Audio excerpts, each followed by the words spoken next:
So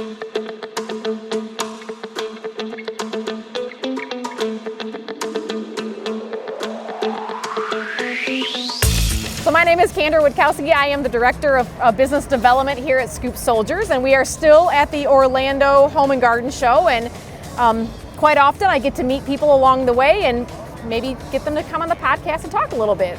So I'm going to introduce you to our neighbor here at the show, and he can tell us about what he does. He's the owner, and maybe share some ideas of what he does, why he does it, and what inspired him to be in business. Sure. So my name is James Krell, owner of Factory Direct Windows and Doors. We are a window and door replacement company here in Central Florida, all of Orlando, and the surrounding markets there.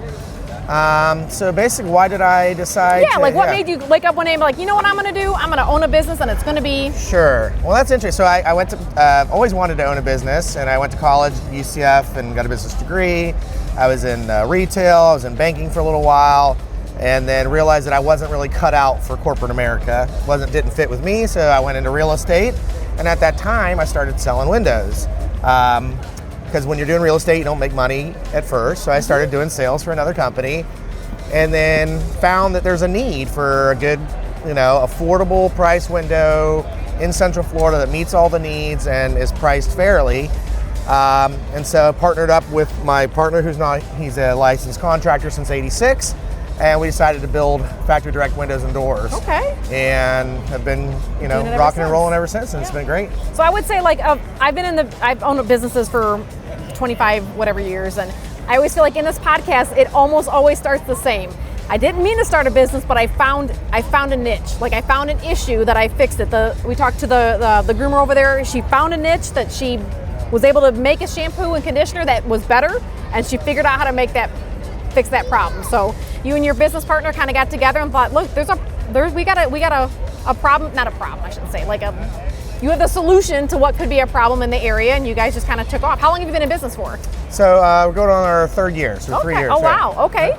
And so do you have staff and employees? Yeah, it sounds like a big growth. Yeah, so we actually went from, I was doing all the sales and everything, we're doing 4 jobs a month, and now we have multiple sales crews. Wow. We have 6 installers. We have massive warehouse, and and we're putting quite. We're busy. We're busy. So we're busy. So you really did find a niche that needed to be filled.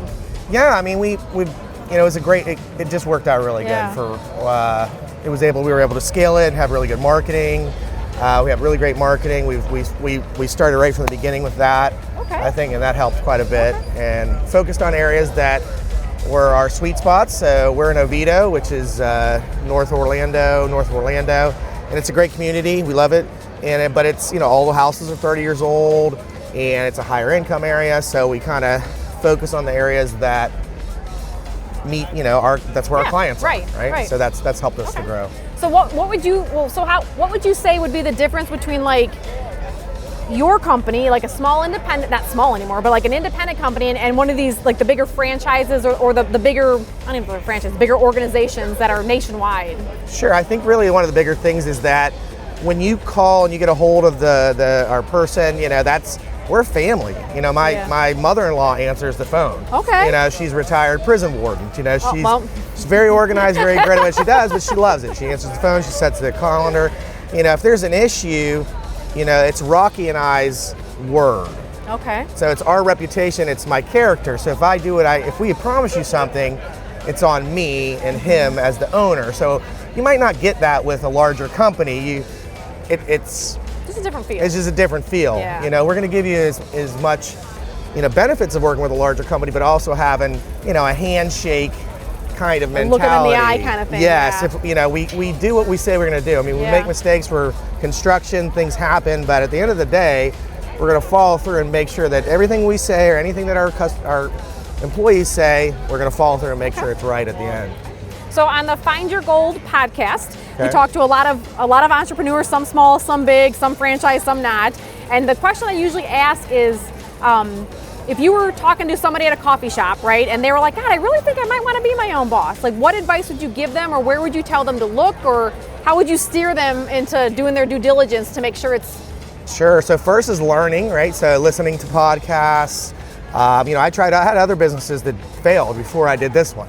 So, but I also had a lot of wins. So I think it's, you know, it's getting the knowledge first, taking chances, stacking your wins, you know, earning confidence, and then, you know, just continue to basically duplicate that. And then if you have a loss, just chalk it up to, you know, the loss, and you're gonna have another win. Yeah, my dad told me like years ago, same, I've had multiple businesses, most worked, some did not. Yeah. The ones that did not really, they did not work really well. I had a kickboxing gym, and it sounded like a great idea, and on paper it was making money. I purchased it, and you know, I had to sell it because it wasn't really. Yeah, and that doesn't mean that it wouldn't have been right for somebody else. It just wasn't right for you. The guy that owns it now is doing great. He's there every day. He loves it. You know, he's in it. Yeah, there's a different type of entrepreneur, different type of person for everything. So I interviewed a gentleman yesterday that was a franchise broker, and he had said like, some people think they want to be the owner, they want to be the boss,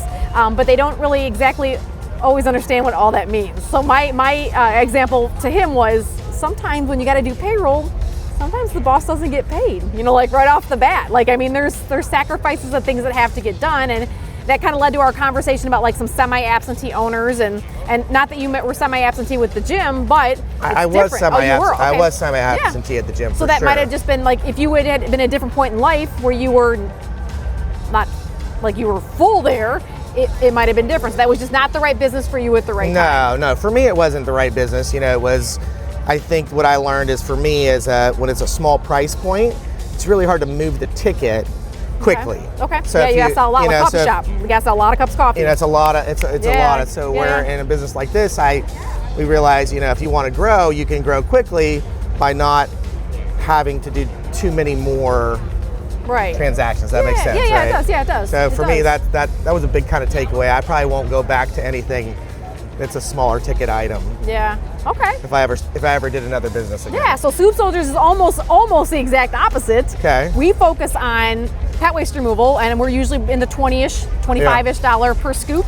But we are doing $16 million a year in revenue. Yeah. And that's, you know, I mean, like, it's just different. So we know when we come to an event like this, or franchise owners know that they can't have 5 sales, right? Like, no, you got to keep that funnel coming on the front end, because density. the back end, it's always coming out. In sales, you're always selling.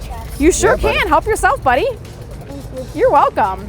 So that was the tough part, is we honestly didn't spend enough on marketing. Yeah. And so we weren't filling the top half of that bucket, and the hole was getting bigger and faster.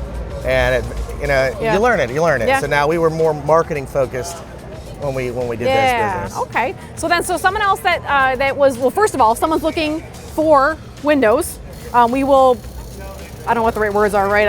I'm old, right? So plug or link or whatever it is Jeremy does, he'll do it, so they can get a hold of you and find you. And then I guess we'll just kind of recap your advice. If you met someone and they were looking to start a business, you would tell them to explore all your options, learn all your things, take the chances. Take action. Consider purchasing a business that's already for sale. You know, I know resale's great. I have my future wife's a business broker. She sells businesses, and so sometimes going into a business that already has books and systems and processes in place and employees, and you can go in there and you can grow it. You can find opportunities to take a business that's already operating and then double it, triple it. Sometimes that may be easier for people than having to start everything. Well, even from scratch. That might even just be an option for a different kind of entrepreneur, or like somebody that wants to. I started mine from the very beginning and screwed a lot of stuff up and figured it out. And I assume you did the same thing. And for someone that maybe wants to start halfway up the staircase, maybe a resale. Well, you can do a lot of things. Sometimes business owners get in pinches where they're not making a profit, and they have these leases, and so you can buy businesses that have the potential to be successful for $20,000, $30,000, $40,000, $50,000. So you have to realize that it may take you 6 months to kind of get a paycheck out of that, but you may have an opportunity that if you went in there and you upgraded the systems and processes and the people, that you can make those profitable. So it's another way to look at it, as opposed to starting it from scratch and having to come up with a logo and a marketing and creating all the SEO stuff that's involved. Get in there, run it for 6 months, and then figure out how you want to make it different and improve on it. So, for pet waste removal, we often say like a resale is great, and franchising a resale is great because if you're starting a new location, we can't forecast profit. I can only give you system averages. Now, resale, if someone's looking to resell their franchise, and I have a candidate I'm working with on that side, I still can't forecast profit, but I can look back and say, here's what happened the last couple of years. Yeah. Here's their marketing plan, and that would be the same thing for an independent too. It might just help them get started. So for us on a resale or an acquisition, there's already customers in the truck. Yeah. Right, so if you got an owner that needs to retire or move on or whatever it is, we already have a half a truck or a full truck started. So hopefully you're breaking even from the start, and then you just got to invest to continue. What to I imagine grow. for you guys is similar. It's a membership, right? It's monthly memberships. It's kind of like a car wash. It's something. So you're hoping to get a lot of big list of people that continues to keep doing and it. then it's predictable. Yeah. So it's a good business model for sure. Yeah. So, well, like I said, we'll have Jeremy link all your stuff below so that you can get a hold of everyone that needs to be getting a hold of. And as always, we appreciate you following our podcast. And hopefully, if you have any questions about Scoop Soldiers, you'll reach out to me at Kandra W at scoopsoldiers.com or the website scoopsoldiers.com. And hopefully, you'll continue to watch our podcast and then pick up a little bit of a nugget between all the people that we interview.